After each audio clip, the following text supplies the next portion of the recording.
सालों पहले गुमथा गांव में रहने वाला एक किसान काफी दुखी था। वो अपनी जीवन की छोटी छोटी परेशानियों को लेकर उदास रहता था और अपने दुख के बारे में लोगों को बताता फिरता था। एक दिन उसे किसी ने सलाह दी कि तुम गौतम बुद्ध के पास चले जाओ, वे तुम्हारी समस्याओं का कोई ना कोई हल जरूर निकल देंगे। उस व्यक्ति की बात सुनते ही दूसरे दिन वो किसान सीधे महात्मा बुद्ध के पास पहुंच गया।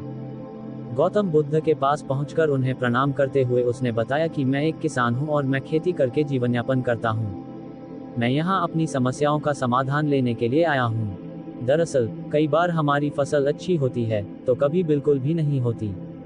इससे मैं बहुत परेशान हो जाता हूं। इतना कहने के बाद किसान ने आगे कहा कि मेरी पत्नी है और वो मुझसे बेहद प्रेम करती है, पर कभी कभी वो मुझे बहुत परेशान करती है। उससे मैं तंग आ गया हूं और कभी कभी लगता है कि अगर वो मेरे जीवन में नहीं आती तो मैं कितने अच्छे से रहता। इस तरह वह अपनी सारी परेशानियां महात्मा बुद्ध को सुनाता रहा और वो उसकी बातें सुनते रहे। जब तक किसान बात कर रहा था तब तक गौतम बुद्ध एक शब्द भी नहीं बोले। वो बस ध्यान से किसान की ही बातें सुन रहे थे।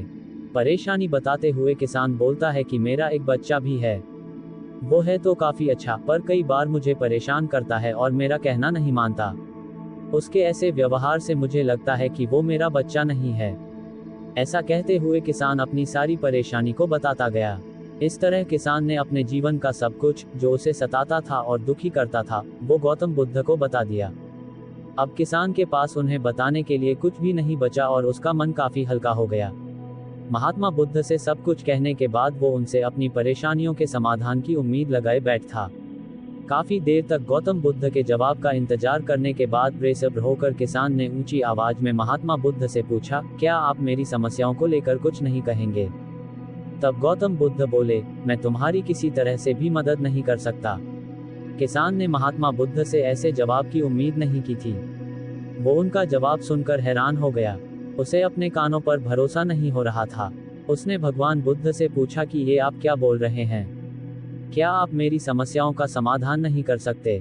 मैंने सुना है कि आप सभी की समस्याओं का समाधान करते हैं, तो मेरी समस्याओं का क्यों नहीं करेंगे?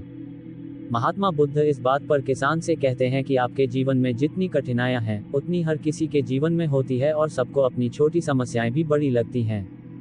आपके जीवन में कोई ऐसी समस्या नहीं है जो दूसरों को न हो। हर व्यक्ति को अपने जीवन में सुख दुख का सामना करना पड़ता है।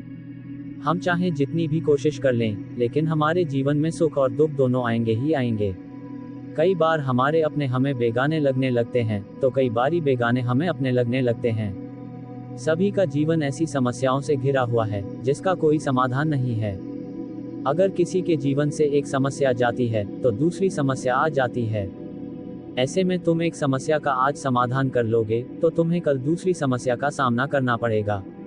यही जीवन का एक अटल सत्य है।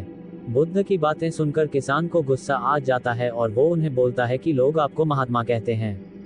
मैंने लोगों से ये भी सुना है कि आप सबकी परेशानी दूर करते हैं, पर मेरी समस्या का निवारण करने के बजाय आप मुझे फिजूल की बातें बता रहे हैं। मैं आपके पास बहुत उम्मीद लेकर आया था, पर अब मुझे लग रहा है कि आपके पास मेरा आना व्यर्थ हुआ। मैंने जो भी आपके बारे में सुना था वो सब झूठ है। महात्मा बुद्ध को इतना कहकर किसान वहां से जाने लगता है। तभी उससे भगवान बुद्ध कहते हैं कि तुमने जो समस्याएं बताई हैं उनका मैं समाधान नहीं कर सकता, पर मैं तुम्हारी दूसरी परेशानी का निवारण कर सकता हूँ। बुद्ध की बातें सुनकर किसान हैरान हो गया और बुद्ध से कहता है कि मैंने जो समस्या बताई उसके अलावा मुझे कोई और समस्या नहीं है, और है भी तो मुझे उसका ज्ञान क्यों नहीं है? बुद्ध उनसे कहते हैं कि आपकी समस्या यह है कि आप नहीं चाहते हैं कि आपके जीवन में किसी तरह की समस्या हो। खुद को किसी तरह की समस्या न हो, ये सोच रखना ही दूसरी समस्याओं का कारण बनता है। आपको ये स्वीकार कर लेना चाहिए कि हर व्यक्ति के जीवन में किसी न किसी तरह की समस्या होती है। ये सोचना छोड़ दो कि आप इस दुनिया के सबसे दुखी इंसान हो। आपको अपने आसपास के लोगों को देखना चाहिए, क्योंकि बाकी लोग भी किसी न किसी चीज से परेशान और दुखी हैं। जीवन में सुख और दुख आकर ही रहेंगे, उसे कोई नहीं बदल सकता। बस तुम्हें दोनों ही स्थिति में खुद को काबू में रखना होगा। इससे दुख का असर तुम पर ज्यादा नहीं होगा। ऐसे में तुम्हें ये सोचना छोड़ना होगा कि तुम्हारे जीवन में समस्या ना हो। तभी तुम हर समस्या का आसानी से सामना कर पाओगे। बुद्ध की बातें सुनकर किसान उनके पैरों पर गिर गया और उनसे माफी मांगने लगा। वो समझ चुका था कि महात्मा बुद्ध उससे क्या कहना चाह रहे हैं।